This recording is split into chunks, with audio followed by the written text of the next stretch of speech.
Ngayon po mga kaparamdi, tapusin na po natin itong ating pagtatanim ng sitaw. May 1 kilo pong binhi ng sitaw, ito pong ating naitanim. Madami-dami na po yan. At loobin nawa po ng Diyos ay magbigay po ng magandang bunga po sa atin. So sa pagtatanim po natin ng sitaw, napakahalaga po na wag pong magiging atrasado sa balag.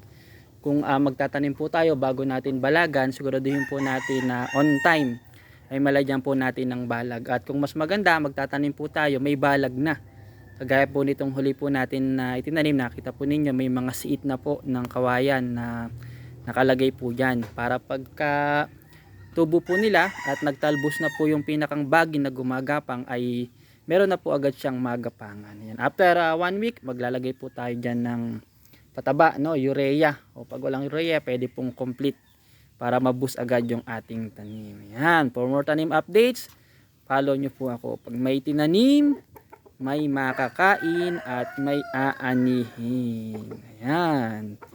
Sitaw kayo dyan. So yung sitaw po na ito, yung may Kyotex, no? Yung may parang violet sa dulo, yun po yung mabenta sa palengke.